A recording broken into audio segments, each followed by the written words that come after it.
I am one of the many people that wish Liz Truss would just go away permanently. I really wish she would. Um, like I say, as a prime minister who went all in for her crazy free market fundamentalist ideology and then crashed the economy, and then, according to a lot of insiders, almost destroyed the UK pensions industry as a result, because remember, at the time, there were some stories coming out that if the Bank of England had not stepped in to steady those gilts, that there were many pensions companies literally hours from collapse.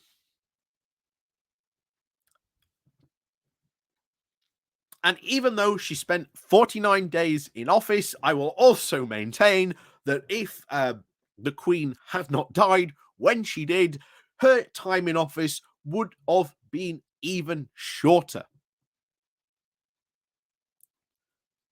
So always remember, when someone brings up Liz Truss and it says something about her, you should always add the caveats, always add the caveats that she pretty much destroyed the UK economy, from her disastrous policy proposals in a mini budget to her almost destroying the UK pensions industry, because many, I'm sure, Conservative voters would have been absolutely in awe if that had happened, because oh boy, has she got some ridiculous claims recently in her new growth coalition or growth campaign. She's now said that her mini budget would have worked out, when again we know, according to some of the insiders that have said stuff during that time, that there were pensions companies literally hours away from going bankrupt. So remember, her mini budget was working, guys. It was working.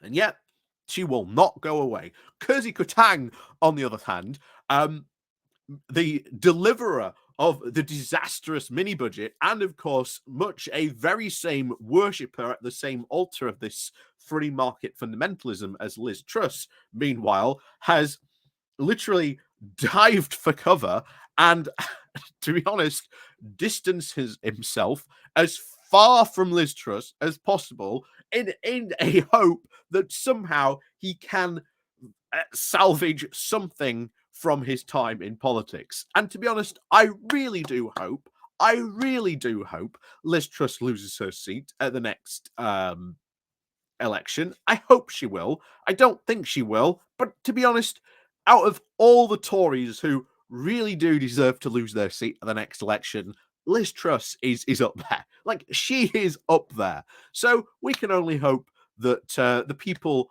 in her constituency do us proud come election night. So before we go talking to more about Liz Truss's new claims that her mini budget would have worked, despite the fact that, it crashed the economy and almost destroyed the UK pensions industry, let's find out what she had to say and her brand new, yes, you heard that right, brand new Conservative mini group. So this is yet another party within the party of the Conservative Party. Once again, fracturing it even more.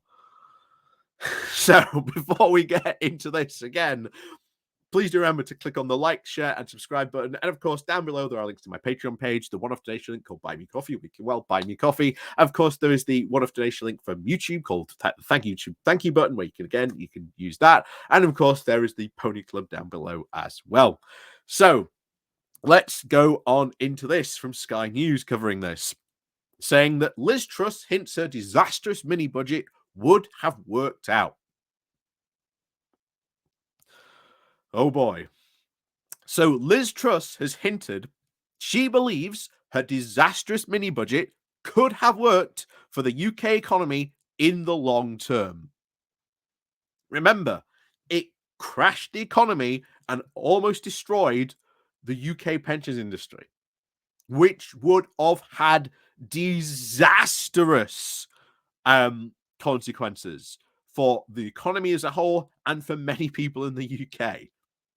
But Liz Truss, I still believe my crazy fundamentalist free market ideology would have worked.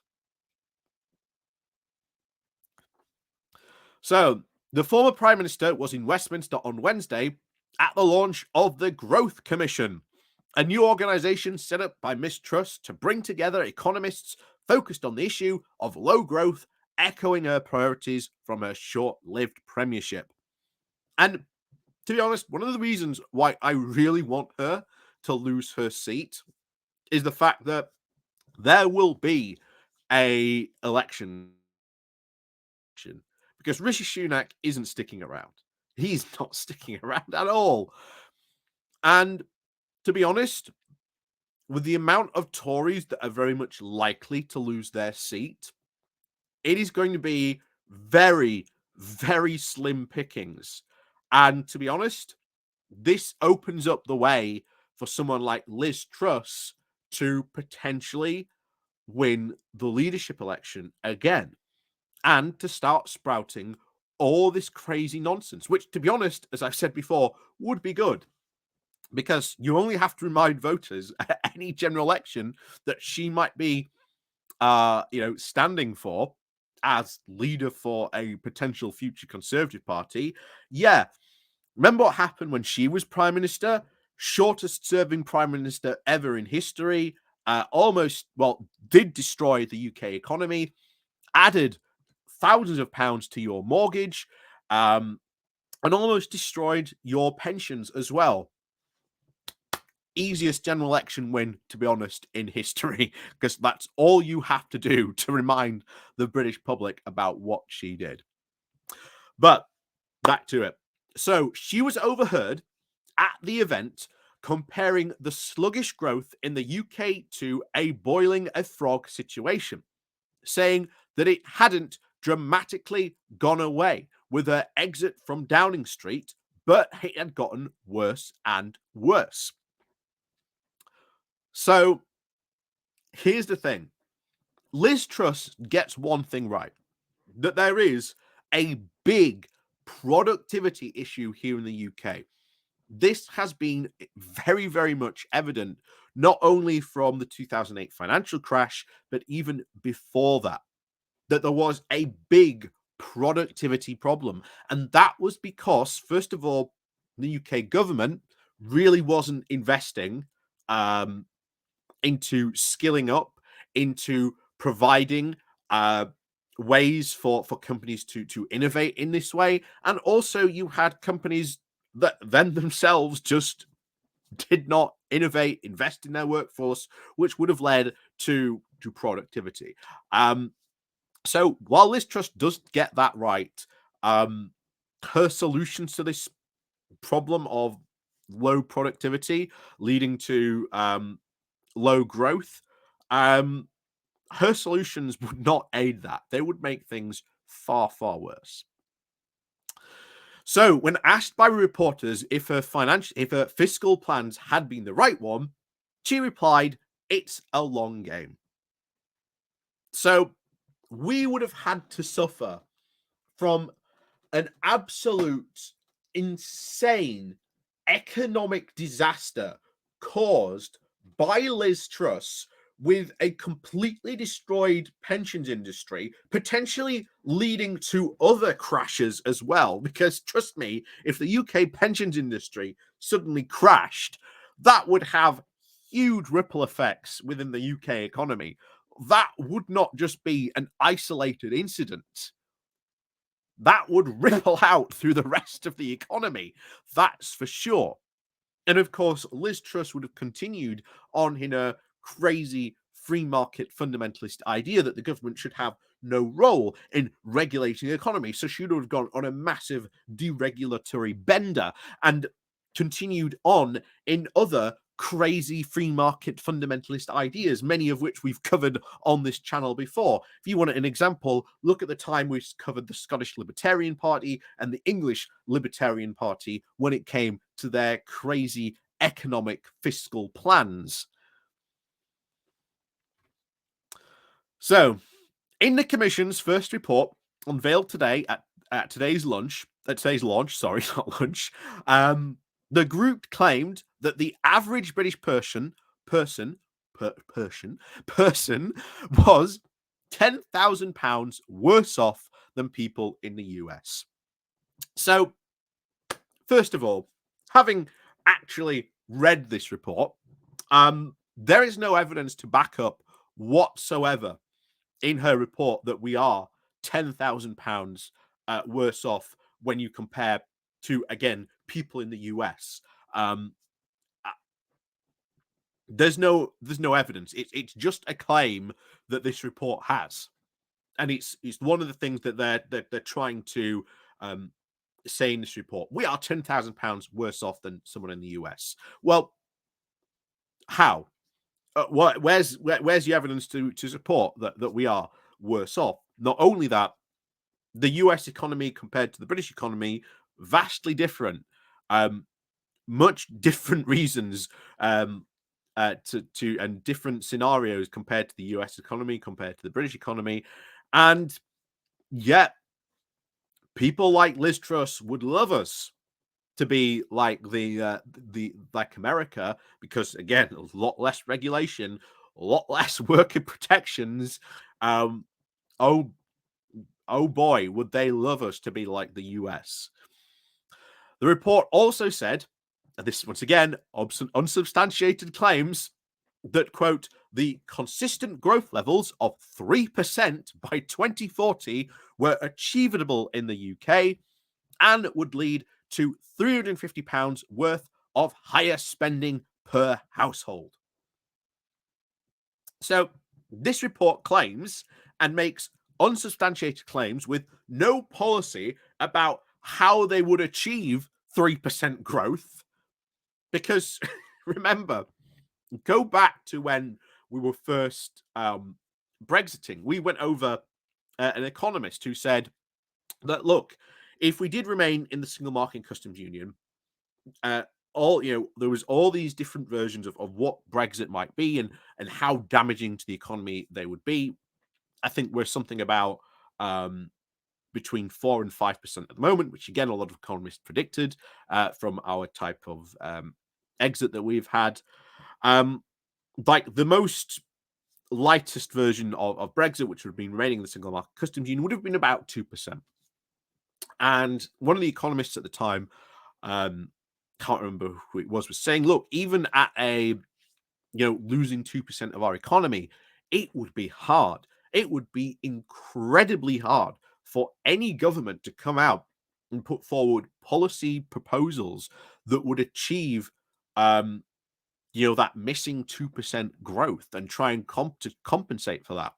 And remember, this whole growth commission that Liz Truss has set out in their first report, there's nothing in there. There's no policy proposals to actually say this is how we would achieve 3% growth. There's nothing. They've got no policy proposals. And this is, once again, Liz Truss on her crazy free market fundamentalist idea that, if we follow these crazy free market ideologues and their ideas, that somehow we get growth. It's just magical growth everywhere. But how do you achieve that growth? Well, again, it's, of course, only if you follow our strict free market fundamentalist ideology. That's the only way we achieve it. Meanwhile, this means completely stripping away all workers' rights. You saw Liz Truss's own mini budget, which crashed the economy. And bear in mind, that was a mini budget. Imagine what kind of economic chaos Liz Truss could have unleashed if she had a full budget instead of a mini budget. The mind boggles at the sheer economic catastrophe we might have faced had that been the case. And while some pension companies were hours away from bankruptcy before the Bank of England stepped in. Might we have seen full bankruptcy by these pension companies? And as we said, if that happened, imagine the pure chaos that would have ensued from that, because that would have had massive ripple effects through our economy. And honestly, I've said it before, people like Liz Truss and these crazy free market fundamentalists should never be allowed anywhere near the levers of power ever again. They have demonstrated that their ideas are just completely and absolutely unworkable and would destroy the UK economy. But as I've said before at the beginning, Liz Truss will just not go away. She's determined that her ideas were the correct ones, as are many, of course, of these free market fundamentalists, like I say, Shaka Shingham. I think I say, is it how you say his name? Um, yeah, because of course he appears, yeah, he's the group's co-chairman, Shaka Shingham. He claimed that the opportunities for growth were abundant and increasing, saying that failure to act will see us miss out on these opportunities presented by the huge technological advances that we have seen, especially over the last 20 years. Well, remember, Liz Truss has been in power in a cabinet position uh, in the Conservative government, which has been in power for over the past 13 years. So does it include Liz Truss in not taking advantage of those opportunities for the past 13 years?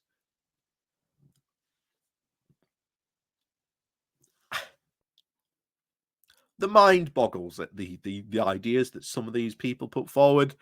But in the case of Liz Truss, the lights may be on, but there's certainly no one home uh, in Liz Truss's uh, crazy fantasy land. That's for sure, of free market fundamentalism. And heaven help us if somehow, by some miraculous miracle, because that's what it's certainly going to take, she ends up back in power.